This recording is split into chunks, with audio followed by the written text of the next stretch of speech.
Eu sou Mariana Faria, sou jornalista, eu sou da revista Piauí, onde eu dirijo um podcast de política semanal, e eu estou aqui em nome do Redes Cordiais para mais um encontro do projeto Mulheres na Política, no enfrentamento da violência política de gênero. É um projeto do Redes Cordiais e do Internet Lab, com apoio do Google e da Embaixada Americana no Brasil. Aqui a gente agradece muito a oportunidade. Estou aqui com essas duas mulheres maravilhosas, não dá para poupar elogio. Vou começar com a pequena biografia, que a gente já conhece, jornalista, escritora, mestre e doutoranda em políticas públicas, a mais jovem vereadora de Porto Alegre, eleita aos 23 anos, longa trajetória na União Nacional dos Estudantes, foi eleita deputada federal pelo Rio Grande do Sul 2 vezes e foi vice-candidata na chapa com Fernando Haddad à disputa presidencial de 2018. Bem-vinda, Manuela Dávila. Obrigada, Maria. E Luísa Ortiz Pérez, especialista em violência de gênero online, cofundadora da vitactive.org, onde ela criou um canal de apoio e denúncia para jornalistas e defensoras dos direitos das mulheres que enfrentam violência de gênero e assédio online. Também é CEO da Non-Violence in Action Laboratory, um laboratório de criatividade e design que cria projetos baseados na comunicação não violenta, com destaque no impacto social. E como produtora e em cargos executivos, Luísa passou por grandes empresas de mídia da América Latina, como a NPR, BBC e Televisa. É um prazer imenso estar com vocês aqui. Muito obrigada mais uma vez. Eu queria perguntar um pouco beabá, assim, quando que surge pela primeira vez para vocês a noção da violência de gênero? Como conceito mesmo. A primeira vez que vocês sofreram, não tenho dúvida de que aí é muito distante, mas a primeira vez que vocês entendem que aquilo que está acontecendo é uma violência de gênero. Primeiro, é uma alegria conversar com vocês. Esse tipo de violência é praticado contra qualquer mulher que ousa estar no espaço público desde sempre, né? Quer dizer, quase iminente a nossa atividade, porque de tão frequente, de tão comum. No Brasil, a gente passa a tratar isso pelo nome depois do processo de impeachment com a presidenta Dilma, não durante, mas depois, sobretudo ali no início do processo eleitoral de 2018, então, no processo, né? Eu me recordo bem que tinha aquela coluna Agora que São Elas, na Folha de São Paulo, tocada pela Manu Micros e pelo Antônio Pellegrino, e foi a primeira vez que eu fui convidada a escrever algo sobre violência política de gênero, e foi em 2017, ainda como algo, digamos, mais guetizado, né? Não popular, não algo que fazia parte nem sequer do ambiente político. Mas ali é um momento importante disso. Eu tenho bem claro, assim, episódios que as pessoas começaram a falar que o que eu sofria era violência política de gênero, o que me fez até feliz, né? Porque não mudou o que eu sofria, mas mudou a consciência de quem via. Logo em seguida, a gente tem, então, depois da eleição de 18, com as fake news e com o incremento da tecnologia, ou seja, com a escala da violência política de gênero, né? E com a execução de Marielle Franco, ou seja, dois fatos absolutamente distintos, mas que acontecem no mesmo marco temporal de 2018. Eu acho que ali a gente tem, ao fim daquele ano, né, um aumento da consciência disso, e aí depois a gente viu a lei. Mas tudo ainda é muito novo, né? Quer dizer, já existe há uns 4, 5 anos esse assunto, mas ele está vindo, né, Lu? Ele não veio ainda, ele está vindo, né? Ele está em trabalho de parto, ele ainda não nasceu. It's great to be here, and thank you very much for inviting me. I'm listening to Manu, and I'm thinking that my awakening was earlier than that. As part of my work, I used to support women who were in politics and that were advancing their campaigns, and they were very new to social media. So the awakening of people on social media, and especially women in politics, were people who had something to say, and the internet was the megaphone that they were using to say what they were going to say, brought me two very clear messages. The first one was that I could time with my watch from the moment when something was posted, say a picture, a campaign event, a piece of a discourse. And 3 seconds later, I would start accumulating, and I'm going to use a hard word, the number of times that people would start saying puta. It was not even I disagree with you, It was not even, your point of view might be questioned, puta. And sometimes I would know in my metrics, my personal matrix, how uncomfortable the person I was working with was by the number of times that puta was on the timeline. And I'm talking about, scroll down of timeline. I never thought for a second that people were actually not able to see beyond the fact that it was a woman speaking. It was completely surprising. The second moment when I realized that gender-based violence was gender-based violence was working with the LGBTIQ community. And the way in which, no matter how you represent, when you break the sense of the normality of a mainstream discourse, people lose complete decorum. I'm just going to stop here because I can go very deep into very, very, very funky grounds. So I'm just going to stop now.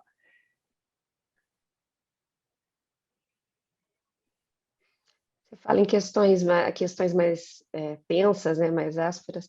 A Manuela é uma sobrevivente desse tipo de ataque online, né?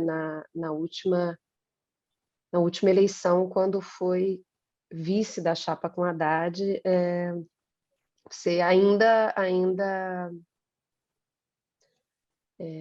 tem que lidar com o rescaldo disso tudo, né, Manuela? E eu queria saber, porque também é uma das especialidades, assim, para onde a Lu se debruça sobre esse assunto, qual o impacto na saúde mental hoje? Olhando perspectiva, você consegue dividir com a gente o impacto do que você passou e, em alguma medida, ainda vem passando? Na verdade, eu sempre sofri, eu falo sobre dar o nome, né? Ou seja, desde 2004 eu sempre fui um corpo estranho na política, né? Porque eu fui uma mulher eleita com 23 anos, eu nunca tive o suporte de um sobrenome ou de um pai político, né? Ou seja, não existia um homem para mediar o respeito a mim, porque existe um respeito mediado, né? Quando tu tem alguém que está entre tu e o agressor, e isso é visto como uma razão para respeitar aquela mulher que tem filha, sobrinha, é importante porque tem um homem que a protege, digamos assim, né, na sociedade absolutamente machista que a gente vive. Só que, claro, a gente está falando primeiro, da existência da violência lá atrás, a gente depois passa a falar da escala da violência com a tecnologia e a gente está falando do nome da violência. São momentos diferentes na minha militância política. E existe uma outra coisa que é a aceitação ou não da sociedade sobre essa violência. Né? Então, nos últimos anos, a gente tem uma ascensão do movimento de mulheres e uma aceitação ou uma denúncia muito mais violenta do que a gente passa. Ou seja, é muito menos solitário passar o que a gente passa hoje do que era há 10 anos atrás. Por que eu estou dizendo tudo isso? Porque eu acho que eu vivi diferentes fases disso. Né? Eu vivi uma fase em que eu tinha que lidar com isso absolutamente sozinha, que é ali no início dos anos 2000, quando eu era muito jovem, e mesmo mulheres progressistas, digamos assim, não acolhiam a minha crítica, lidavam com isso, né? Ah, ela é a musa do Congresso. Gente, eu não quero ser chamada assim, não seja chata, quem que não quer ser bonita, né? Então, assim, primeiro de uma forma muito solitária, que talvez tenha sido o momento que mais impactou a minha saúde mental, porque eu realmente condicionei os meus mandatos a provar que eu era muito preparada, muito inteligente, que eu não era bonita, de que eu existia intelectualmente. E isso para mim era uma loucura, porque, vê bem, eu sempre fui a inteligente, eu nunca fui a bonita. Então, eu tinha que provar que eu era aquilo que eu tinha me preparado para ser, porque eu estudei muito na vida, né? Sigo estudando, enfim, eu era muito jovem, né? Então, eu tinha 23 anos, eu cheguei em Brasília com 25 anos, com 500 mil de votos, que no meu estado equivale a 10% dos votos. A gente está falando de parlamentares que são muito votados agora com 1,5, né? Tipo Eduardo Bolsonaro, Janaína Pascoal, eles têm 1,5 dos votos do estado dele. Então, aquele período foi muito solitário e me impactou muito mentalmente. Depois, existe um segundo momento, que eu sei que eu estou até falando demais, né, Lu, mas eu vou falar e depois eu fico... Não, por favor, continue. O segundo momento, que é o momento do advento da desinformação, do que a gente começou a chamar de fake news, né, convencionou chamar de fake news. E aí também foi muito solitário. Eu estou falando de 2015, né? 2014 e 2015. A primeira vez que eu fui agredida na rua por uma fake news, não por uma opinião minha, né, real, foi em 2014. A gente está falando, então, de 8 anos. Há 8 anos isso aconteceu. E ali, isso não fazia parte do imaginário das pessoas, nem das pessoas que militavam. Então, a gente falava sobre isso, eu, Jean e Maria do Rosário, e a gente era visto como neurótico, como exagerado, como pessoas que tinham uma certa responsabilidade por aquele mal que estava vivendo. Sabe aquela música do Cartola, o abismo que cavaste, né, com os teus pés?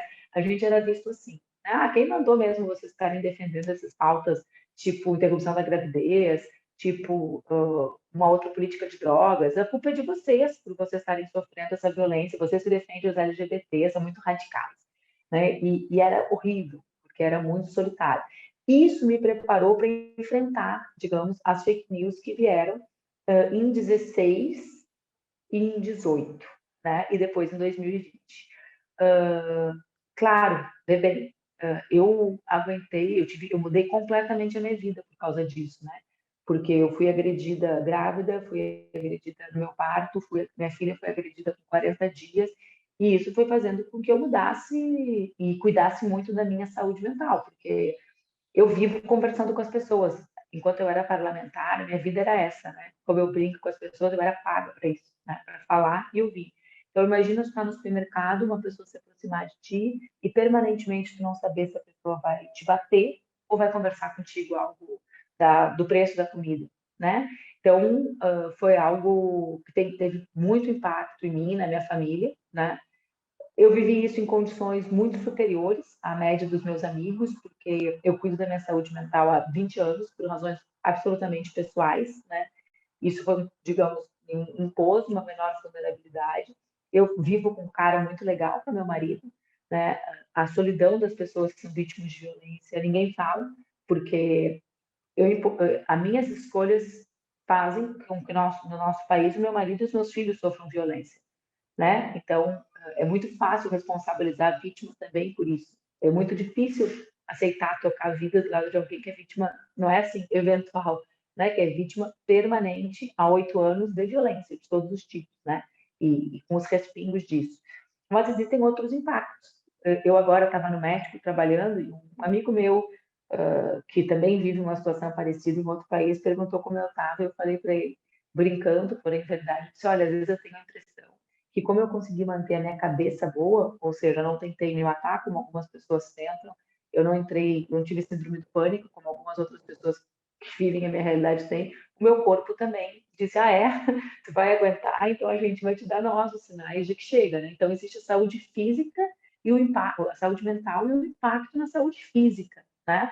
De ser alvo permanente de violência, né? Porque o estresse não é assim white people problem, né? Os impactos do estresse no corpo, né? O estresse ele realmente tem um poder paralisante da nossa produção hormonal, do nosso coração, né? Daquilo que como funciona o corpo. Então eu vivo, né? Talvez por lidar bem do ponto de vista mental, tenho muitos impactos na minha saúde física dessas situações todas que eu vivi nos últimos 8 anos, sobretudo nos últimos 4. I want to say I'm very sorry, Manu. You're not alone. No estás sola. And I'm genuinely sorry. What happens in the virtual world is real. The digital is real. And the digital steps into the physical realm.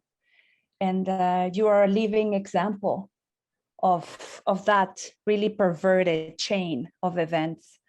I am also very sorry of the constant reminder of that which happens to us. I want to talk about something that sounds a little sci-fi, but it makes sense. Digital violence appeals to the digital body in an interconnected way. Like we are connected through the internet we used to talk about the information highway and everybody's connected. We can talk to anybody on the planet. I want to push the idea to you all of the fact that we are also connected through our pain and our suffering. And that which happens on the internet to women to non-binary people, to people who are marginalized or people who experience certain adversities, reignites the trauma. Digital trauma doesn't have the same timeline than physical trauma does. And quoting the phenomenal Nagoski sisters, they have a fabulous book about burnout. It's actually called Burnout, Cansancio Crónico, Quemazón. The Nagoski sisters talk about emotions like a tunnel. And so digital emotions are a tunnel, and you have to go through the tunnel, and you never know when the tunnel is over, because once another aggression takes place or you hear about something else, apparently you're in the tunnel all the time. I wanted also to say that I'm very sorry because of capitalism and patriarchal capitalism. It keeps us apart, it separates us. And you are going to feel that the aggression happens to you and you alone and nobody else. Even though Mari might be experiencing it, I am experiencing it, but somehow we do not bond. We bond in the suffering, but we don't bond in the narrative. And that is really, really sad, but it can be prevented and it can be remedied. And maybe the last thing I wanted to say was that because the digital is real,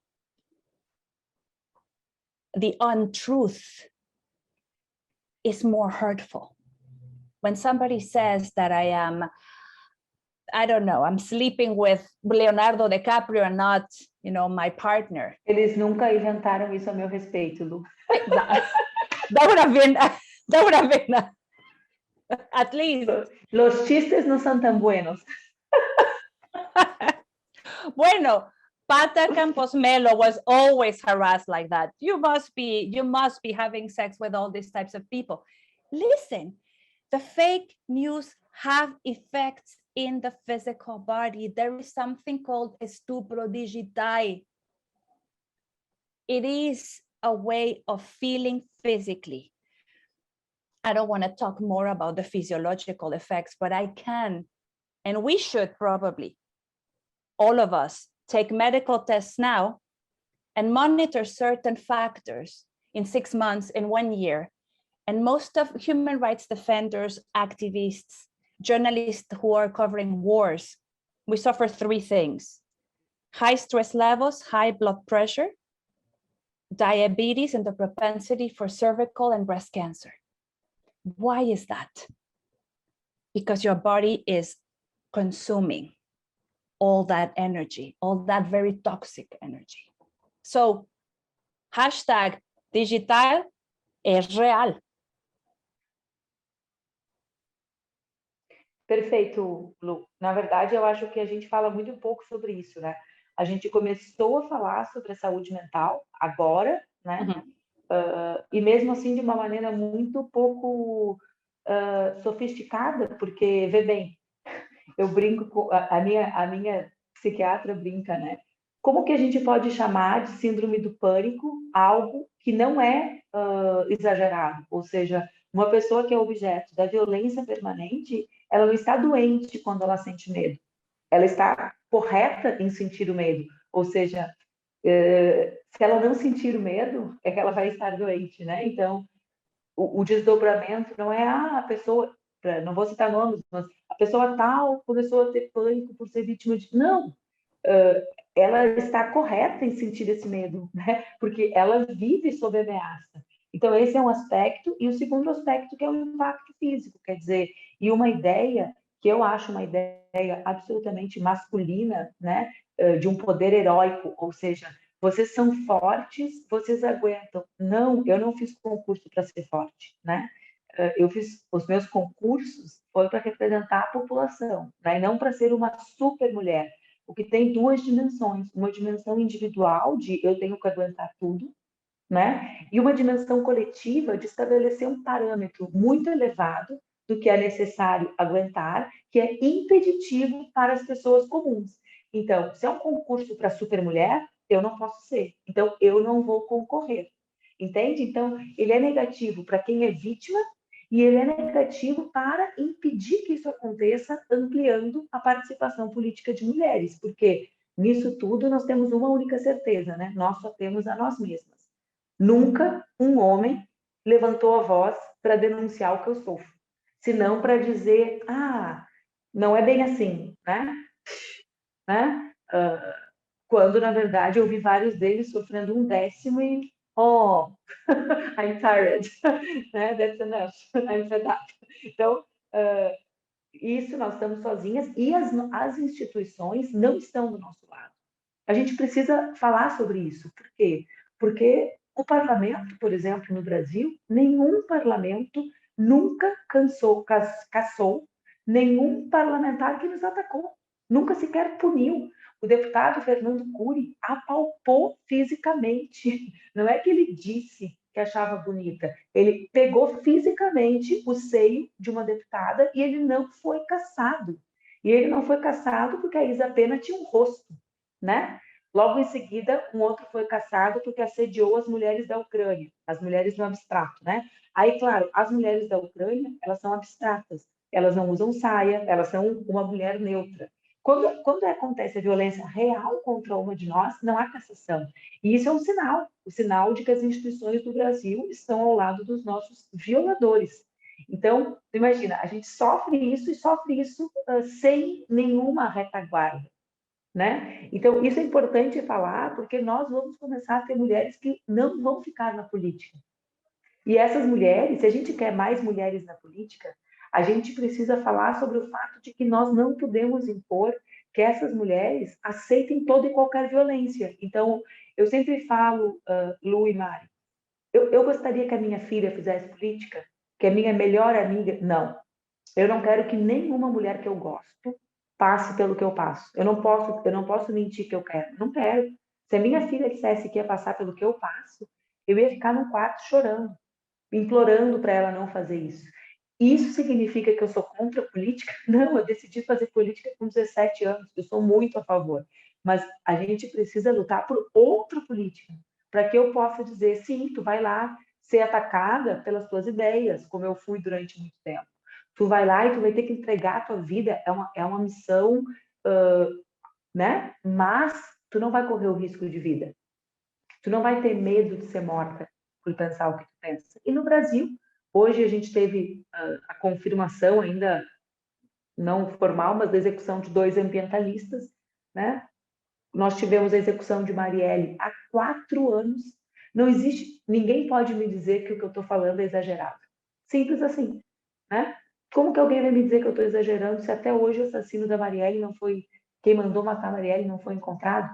Então, a gente precisa saber, né? Nós estamos sozinhas, nós precisamos de mais mulheres, e nós precisamos de mais mulheres para mudar esse espaço, para que esse espaço não seja tão hostil, e nós precisamos entender que falar sobre isso é fundamental, para que não se crie um parâmetro de uma mulher que é impossível ser, né? Ou seja, de uma mulher inexistente, de uma super mulher.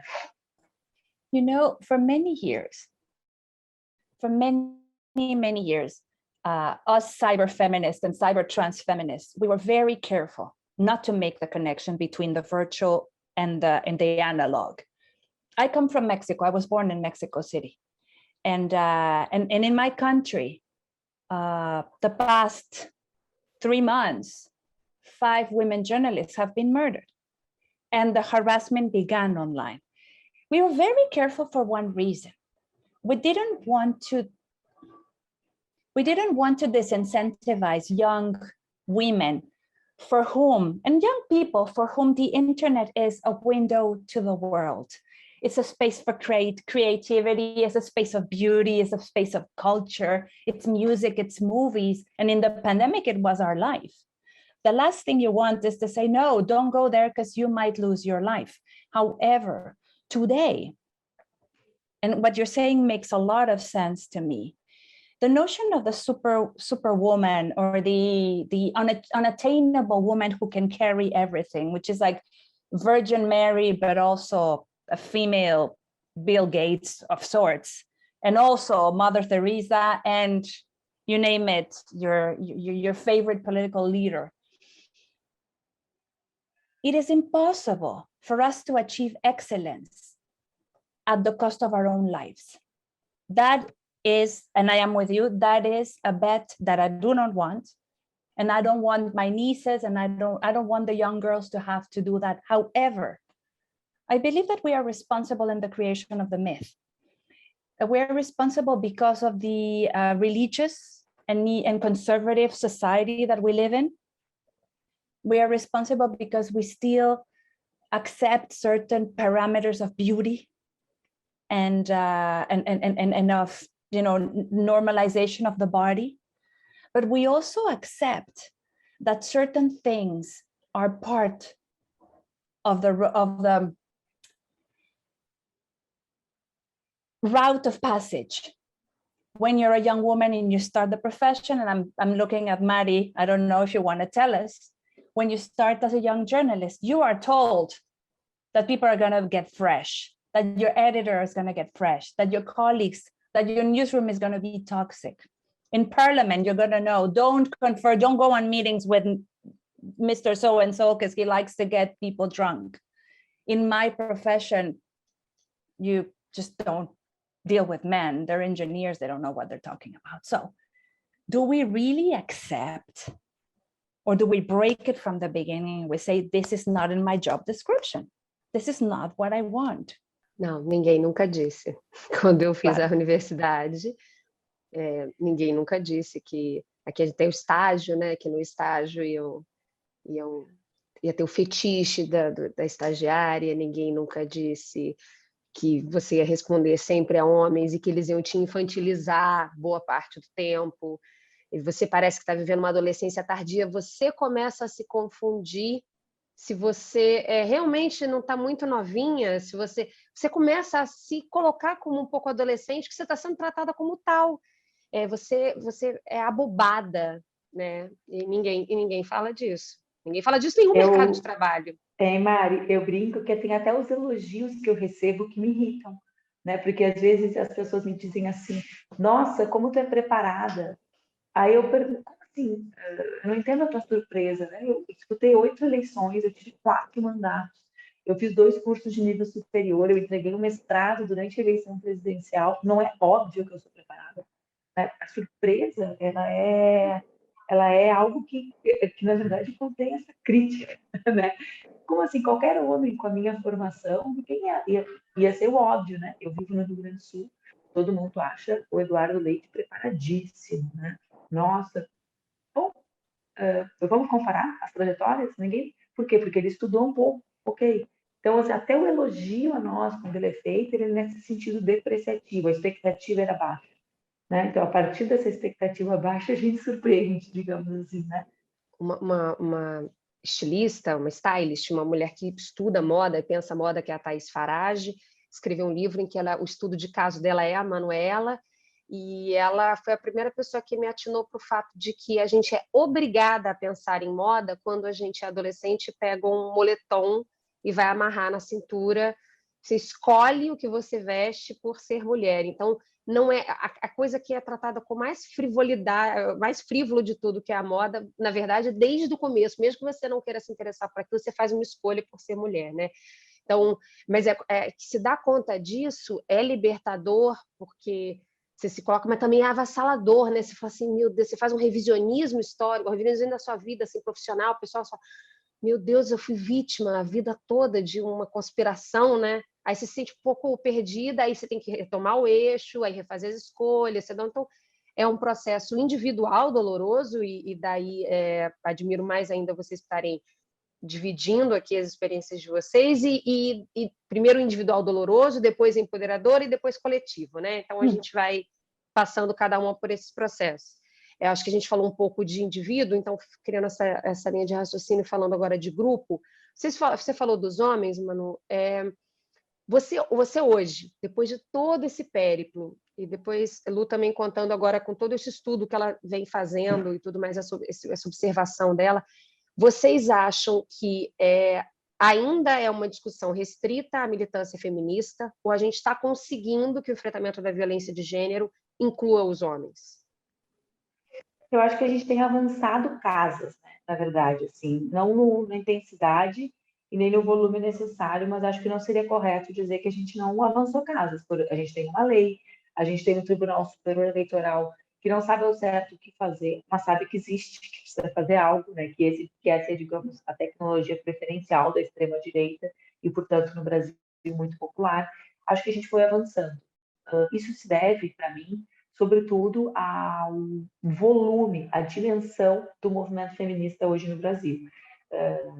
E aqui eu falo não de pessoas que colocam uma camiseta e dizem eu sou feminista com orgulho, mas da consciência social que os movimentos vão adquirindo, né? Ou seja, a gente vai conquistando consciência social, mesmo que as pessoas não se deem conta de que aquilo foi conquistado graças à luta de outros, né? Então, assim, acho que a gente avançou. E eu noto isso muito, como eu disputei muitas eleições, eu notava isso empiricamente, depois tem muita pesquisa, né, de imagem, a mudança de imagem da percepção das mulheres sobre mim, né? Então, que é uma percepção geral nos políticos, as mulheres e os homens nunca votaram tão diferente no Brasil desde 2018, então isso é uma consequência do movimento, das lutas das mulheres, mas sobre mim individualmente é incrível. Quando eu comecei a concorrer a cargo majoritário em 2008, a minha imagem era muito ruim nas mulheres, as mulheres não gostavam de mim, né? E agora as mulheres me defendem muito, ou seja, mesmo quando não votam em mim, né? Então, é claro que ela briga. Todo mundo fica o tempo inteiro brigando com ela, como é que ela não vai se defender, né? Ou então, você sabe que ela é muito brigona, mas pelo amor de Deus, né? A vida dela é um inferno. Como é que ela não vai reagir a isso? Então existe, digamos, uma mudança de percepção sobre as razões. Para mim isso ficou muito claro em 2018, quando eu participei do Roda Viva, porque eu saí do Roda Viva com uma sensação de normalidade. A minha normalidade era violenta, né? Eu nunca participei de um programa que me deixaram falar. Eu sempre participei de programa que os jornalistas, homens e mulheres, me explicavam quem eu era, né? Então, eles sabem mais como é que é o comunismo que eu defendo do que eu. É normal. Eles sabem mais do que eu defendo para o Brasil do que eu. Sempre me dão aula, né? Nunca, mesmo sendo jornalistas, como tu, como eu, de formação. Só que quando eu saí daquele programa, as pessoas uma amiga primeiro me ligou, tu tá bem? Eu falei, tô ótimo, tô indo jantar no Sujinho, eu tava em São Paulo, né? Mas tu tá bem mesmo? E aí eu fui jantar. E quando eu cheguei no restaurante, eu liguei minhas redes sociais para ver, e tinha um verdadeiro avalanche de mulheres, né, questionando aquilo que tinha acontecido. Só que o que aconteceu não era o novo, era a regra. O novo foi a reação das mulheres ao que eu vivi. E com isso, a reação da empresa, né, da TVE, que teve que se manifestar, que mesmo que na hora não tenha reconhecido o que eu vivi, evidentemente serviu como um regramento, né, virou um balizador de relações com mulheres políticas daquele programa, né, para que não se repita. Então, assim, avançamos casas graças à luta das mulheres. E aí isso vai criando novos parâmetros, né? Yo creo que I think that in parallel to the example that the story that you're telling us, there are organized movements in Brazil that are very important. I remember the sports journalists, a Brazilian sports journalist who started organizing and saying, we need to be able to do our work. I think it was something about let us work in peace or something like that, because there was a lot of physical aggression. Isso. Deixa ela trabalhar. Deixa ela trabalhar. And there's also Eles Now, which was another very important campaign. And I think that now there is Iso Te Nome. So the possibility of starting to gather numbers around growing a bigger conscience on the effects of gender violence. Now, because we want to be controversial and have fun, I have a very hard time including allies, which is men, in this debate, for one reason. On the one hand, to me, the most important thing is first and foremost to bring light to the story of the person who is receiving the violence. And most oftentimes, we spend a lot of energy trying to interact and negotiate with allies and not enough time naming the perpetrator. So for me, I don't have a lot of time. I need to be very strategic and very tactical. And in this particular moment, 98% of the perpetrators are men. 98% of the perpetrators are men. Second, 50% of the perpetrators are men who have been elected and they are appointed in public office. And 80% of the people who are our perpetrators is people that we know. So if we are going to have a conversation and include men in the debate, basically the conversation is, what are you doing? Dude, what are you doing? And we know them. You would say, Pablo, Sergio, Jose. What are you doing, Jose? What is going on with you? And do you think this is the way you want to continue? I have a very hard time. It takes too much of my time and I don't have it. Da revolta da Lu, eu entendo. É perder tempo com a fonte do problema, né? É complicado. Agora, um outro espaço que pode ser aliado ou pode não ser, e eu queria saber a opinião de vocês, é com relação à cobertura da imprensa, né? Vamos botar aí os grandes veículos de mídia, a gente sabe que tem muita gente fazendo muita iniciativa, vamos colocar assim os conglomerados maiores, porque aí, como a gente sabe, tem impacto muito do que se fala, né? Em que medida vocês acham que a cobertura ela ajuda a reforçar o problema e como que ela pode ajudar a combater o problema da violência política de gênero, no caso, na cobertura de política? Eu acho que a cobertura no passado foi responsável pela gente viver parte da situação que a gente vive, ou seja, isso eu não acho opiniaticamente, acho cientificamente, né? A gente pode ver. Eu, por exemplo, ia escrever um livro só com as matérias que a imprensa fez a meu respeito, entre 2004 e 2010. E eu não fiz porque eu dei o direito das jornalistas, sobretudo das mulheres, terem mudado de opinião, porque a vida muda as pessoas, né? E a sociedade mudou. Mas, assim, eu sei que o meu apelido de musa no Congresso não surgiu dentro do Congresso, surgiu dentro de um dos maiores jornais de circulação do nosso país, né? Assim como eu sei que a revista que fez uma matéria grande de 2 páginas, escrito Manu a Sedutora, 2 anos depois escreveu que se a presidenta Dilma tivesse um namorado, nós não teríamos crise econômica. Então, a misoginia, né, ela foi construída, ela é parte da nossa sociedade, mas ela foi quem ligou o fogo embaixo também, a imprensa também acendeu o fogo, digamos, aqueceu a panela, né, onde isso acontece. Da mesma forma que acho que agora há um controle muito maior, um cuidado muito maior. Na eleição de 2020, a imprensa utilizava muito o argumento verdadeiro da Lei Geral das Eleições e da impossibilidade de mediar relações onde a violência política de gênero acontecia, né? Ou seja, sobretudo a partir do que aconteceu comigo, que lamentavelmente foi mais uma vez o caso emblemático da eleição negativamente, né? Ou seja, pelo volume de ataques que sofria.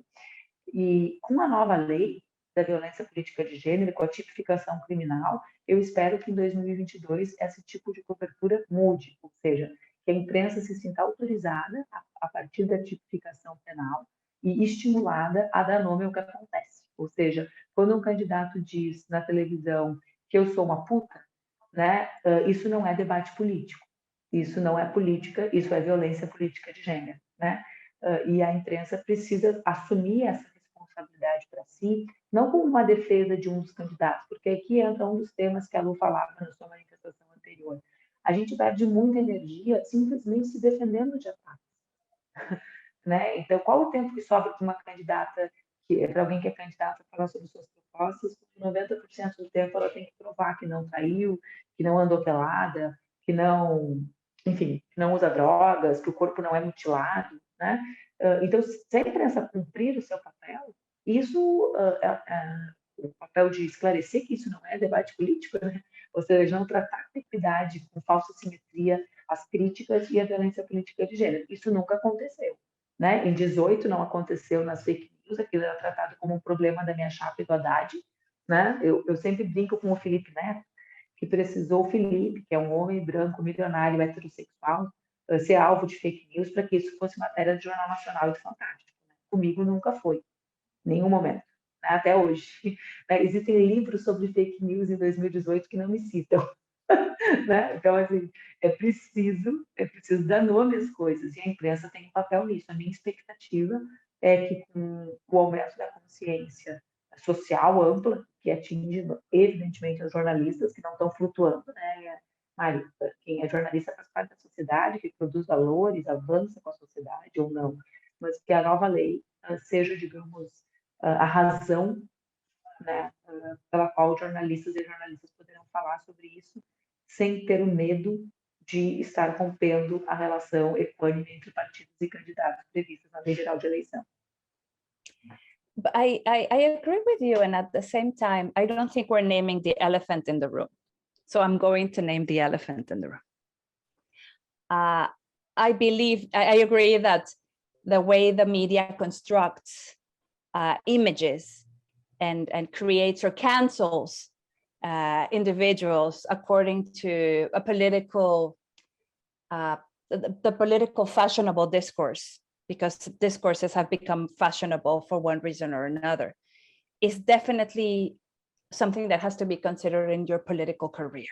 And if you're running right now and you're listening to us right now, it is very clear that you need to see what the press is saying about you, and you need to have a good relationship with the press because you need to talk. However, Brazil is, after the United States, the first, and Philippines, the biggest market for social media publicity, especially political publicity in the world.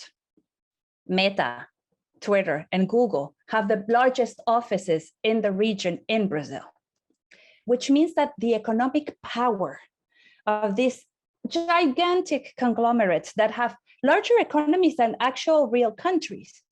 Like if Meta was a country, it would have a larger economy than maybe Brazil. We're talking about really big. The economic relationship between social media and politics cannot be disregarded. And I'm threading very, very finely here, but I'm getting to my point. The elephant in the room is the media in the world has an economic problem. The business model, how to make money and still make the news and still be accountable and truthful and fair, is a big problem. And look at Abraji and what Abraji is doing in explaining the crisis of media today. However, because a lot of the distribution problems, especially not in the big cities, but in the smaller towns or in the rural areas of Brazil, began happening through the Facebook funnel, because people use their phones and have Facebook and WhatsApp for free, became a vehicle for fake news, became a vehicle for disinformation. And that's where we lost the plot. We lose the plot because we not only don't have a reporter anymore, because every person's opinion is important, and I believe every person's opinion, everybody's entitled to their opinion, but every person's opinion is as important as everybody else. Dissemination is massive, and I know Manu can tell you how fast whatever idea can be spreaded, but also because it is generating money. The elephant in the room is that you are the product, Manu, and you make a lot of people very rich, and they will generate as much harm as they can to sustain their model, not to protect your freedom of expression and your human rights. If we understand that line, we understand why people in the US couldn't vote for Hillary. Oh, her voice sounds too blah. They used to change the decibel so that she would sound a little nasal. Oh, she's too this. No, she's not enough that. Her hair is funny. Trump's hair was funny. That is funny hair. If we were going to be voted by hair performance. But the debate was, we cannot vote for that woman. Show me a woman that you can vote for. And that is the generation of a product that is marketing generated. I don't know if I'm making sense. Of course, yeah. Tô completamente certa. E aí é um outro tema, né? Que é o tema do que a gente dizia, do alcance da tecnologia servindo para potencializar aquilo que movimenta o algoritmo. E o que movimenta o algoritmo é o ódio. E o ódio não é uma construção da internet. O ódio é uma construção social. Quem são os corpos odiados? As mulheres, os negros e as negras e os LGBTs. Esse não é um sentimento criado na internet, né? Senão eles não seriam estruturais da nossa sociedade. Esse é um sentimento agudizado na internet, aprofundizado na internet. Em 2018, uma vez o Haddad me perguntou por que eu achava que eu era vítima das mentiras e não ele, né? Eu ri, respondi, porque tu é um homem branco, bonito e de São Paulo. Nenhuma mentira sobre ti será crível. Todas as mentiras sobre mim são aceitáveis, ou seja, é óbvio que tem alguma coisa estranha nessa mulher tão jovem que é candidata a vice-presidente e não é filha de um político importante.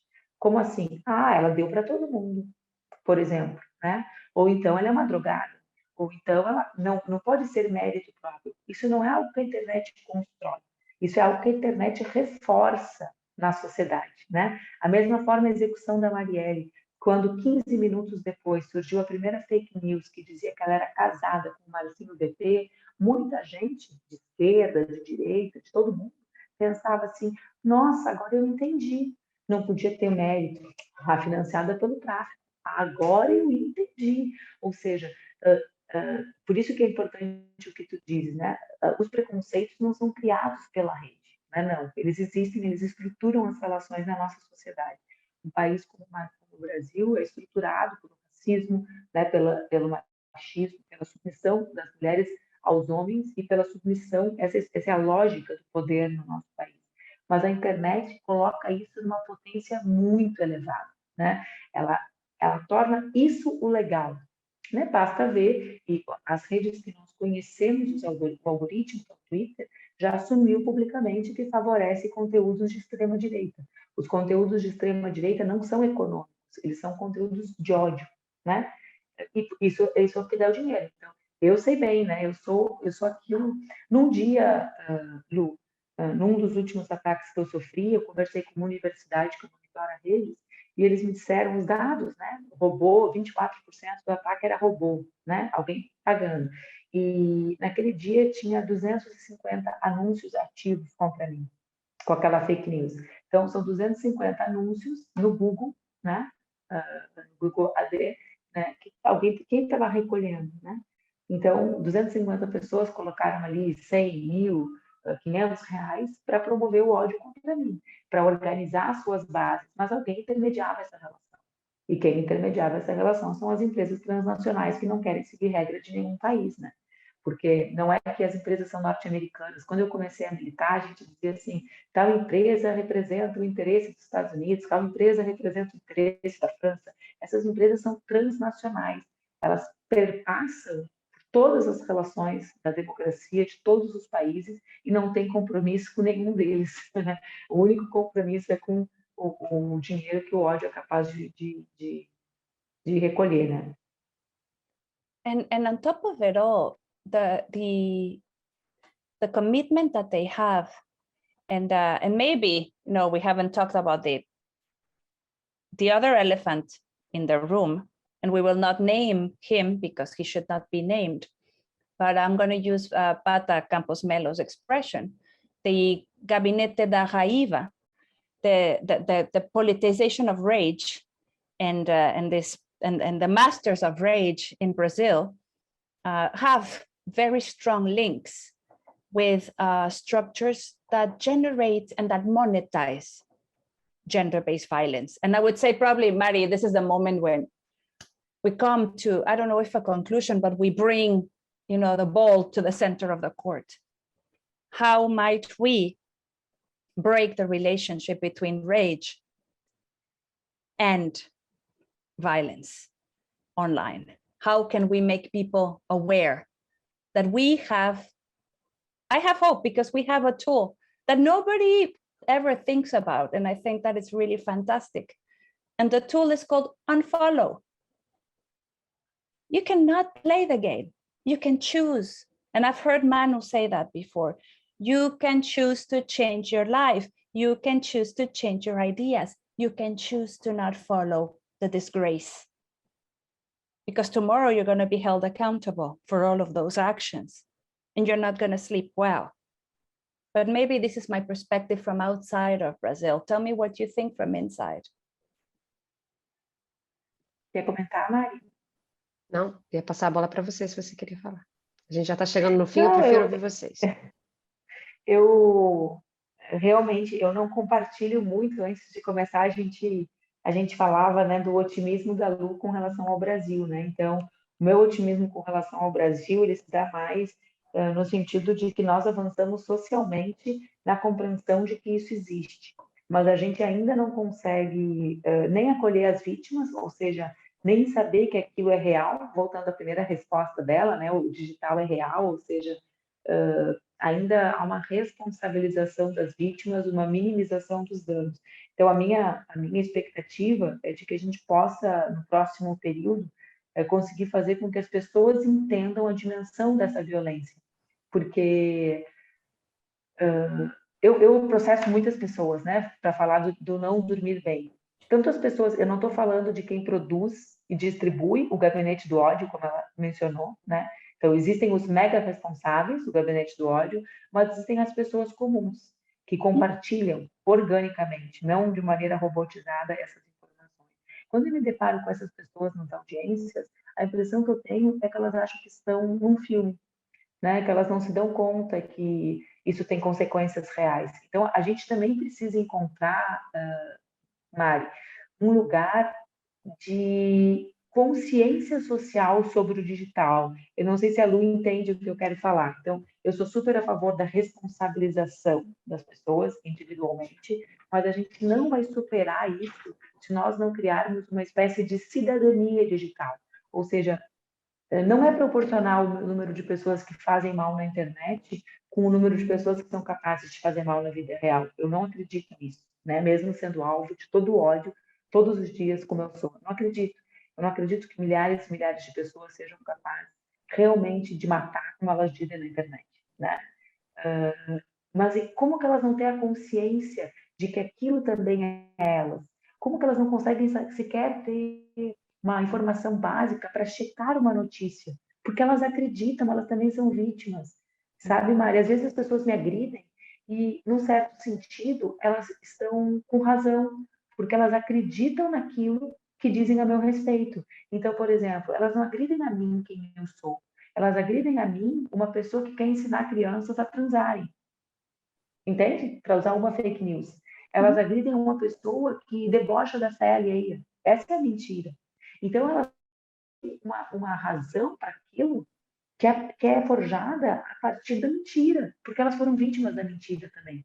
E isso é um debate que pouca gente quer fazer, porque significa não uma anistia às responsabilidades delas, porque a gente é responsável pelos crimes, mesmo que não saiba que aquilo é crime, né? Mas isso significa a gente, por exemplo, pensar num programa nacional escolar de consciência, de letramento midiático e consciência digital, como a Finlândia faz.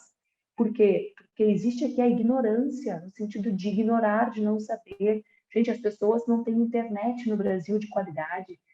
Em função da tarifa Zero Rating, elas têm acesso ao WhatsApp, têm acesso ao Facebook, e elas não acessam um www para checar se é mentira ou se é verdade. Sim. Então, A Lu lembrou isso. Fica sendo verdade, claro, né? O que chega fica sendo verdade. Claro, a desigualdade social em relação à ampliação das fake news no Brasil. Isso não é um elemento que pode ser subestimado no caso brasileiro. A gente vive num país pobre, desigual, com 33 milhões de pessoas passando fome. Então, a desigualdade tem um impacto na internet que as pessoas acessam e, com isso, na informação que elas recebem. Ponto 1. 2, elas são vítimas de um crime que depois elas cometem. Elas acreditam na mentira e depois compartilham sendo vítimas e culpadas, né? Como se elas fossem induzidas ao erro, induzidas ao crime. Ou como disse esses dias alguém que me ameaçou de morte, mal influenciadas, né? Então, assim, é preciso também ter uma outra dimensão, menos punitivista, né? E mais relacionada com a consciência de amplas massas. Resumindo, num português bem claro, ou colocando o elefante na sala, como diz a Lu, nós podemos derrotar o Bolsonaro, né? E talvez isso seja o mais complexo, né? Mas o mais simples ao mesmo tempo, passa pela eleição. Mas derrotar o prejuízo do gabinete do ódio, da operação da desinformação, não se resolve com uma eleição. É preciso algo mais profundo, mais complexo, mais trabalhoso, que é fazer com que as pessoas tenham capacidade de distinguir o que é verdadeiro do que é falso, o que é opinião do que é ciência, do que é fato, né? Então, e esse processo não vai ser tão rápido, porque ele não acontece em 45 dias como eleição, né? Ele precisa de mais tempo para poder acontecer, ser frutífero. Uma última, então, para a gente encerrar. Hoje é impossível a gente falar, ter uma conversa sobre política, hoje especificamente neste dia 13, sem lembrar que tudo indica que 2 pessoas foram executadas, né, assassinadas, enquanto trabalhavam na cobertura, uma cobertura jornalística de uma questão que é de interesse nacional e que é de defesa de um grupo social, né? O jornalista inglês Dom Phillips e o indigenista Bruno Pereira. Então, antes de encerrar, eu queria saber, ou pedir um recado, uma mensagem de vocês para o nosso principal interlocutora nesse nosso projeto, que são as mulheres que vão se candidatar esse ano, e que, em alguma medida, dentro de cada alcance delas, das possibilidades que estão trabalhando por questões de interesse da população e também defendendo determinados grupos sociais. Então, que mensagem vocês deixariam para elas hoje? Primeiro é que é muito triste e muito desanimador. Então, quem tem alguma razoabilidade está sentindo essa tristeza, esse desânimo, né, Mari? Porque, objetivamente, a gente vive no 4º pior país do mundo para um ambientalista viver, nos piores lugares do mundo para uma mulher fazer política. Ou seja, a gente viu 2 pessoas que sonham, porque o Dom e o Bruno não eram 2 jornalistas que estavam dentro da redação, né? Eles estavam numa área usando o próprio corpo como elemento de denúncia e defesa de populações vulneráveis, né? Eu fiz jornalismo há 30 anos, 20 e poucos anos, imaginando que se eu contasse as histórias, as pessoas poderiam querer mudar. E eles executaram isso, né? Eles foram para o lugar contar histórias com a expectativa de que a sociedade ia dizer: uau, é isso que acontece. E como que a sociedade os recebeu? Porque um presidente, um governo e as regras é a sociedade, né? Até que a gente decida romper. Recebeu com violência, né? Com descaso, né? E infelizmente, com o que tudo indica, com a morte. Então, para mim é algo muito violento. Eu acho que o desânimo é natural. Mas existe uma palavra de ordem que a gente usa de que é preciso transformar o luto em luta, porque senão eles também nos derrotam indiretamente, né? A partir de outros caminhos ganham aqueles que mataram, ou que provavelmente mataram Dom e Bruno, né? Como que a gente faz para que a vitória final não seja deles? A gente dizia, as mulheres negras diziam isso muito quando da execução de Marielle Franco. A gente precisa ver a semente brotar. E ver a semente brotar significa, no caso deles, a luta em defesa da região amazônica, das populações indígenas, dos defensores do meio ambiente, essa luta não ser tratada com violência, mas ser vista como como o único algo que é capaz de salvar o nosso país e o nosso planeta, né? Então, mas é um dia péssimo, né? Um dia muito difícil de ser brasileiro, porque a gente pensa que a gente tem um trabalho muito longo para o Brasil ser um país que mereça pessoas como o Bruno, né? I am unsure if I can say something more accurate, Manu.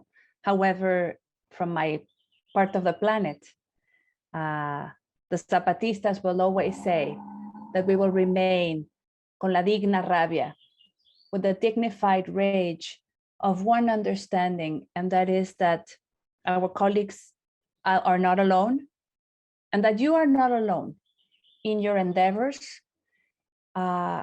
Remember that we stand together, and that the only way to move forward is together, in understanding, in solidarity, in sorority.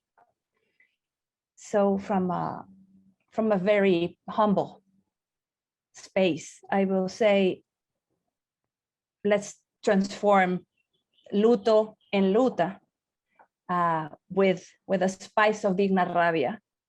And I apologize to our fantastic translator, who has been doing a very fabulous job. And I am very sorry from the bottom of my heart. It is a dark day for Brazil. Apesar de tudo, muito obrigada a vocês pelo tempo. Eu sei que é precioso, não é clichê, é precioso o tempo dedicado. E a gente acredita que é uma maneira de avançar nessa discussão, nessa conversa. Muito, muito, muito obrigada. É um prazer falar com vocês. Espero que a gente volte a conversar futuramente e, quem sabe, comentar avanços e melhoras e tudo mais. Prazer promover esse encontro. Obrigada, Mari. Obrigada, Lu. Obrigada, Lu. Uma alegria Obrigada, conversar Redes com vocês. Cordiais. Obrigada. Obrigada, Redes Cordiais e Internet Lab. E obrigada à embaixada que permitiu, sobretudo a embaixada que permitiu esse encontro acontecer aqui. Obrigada à nossa tradutora, Cláudia maravilhosa. Bom fim de tarde para vocês. Um abraço.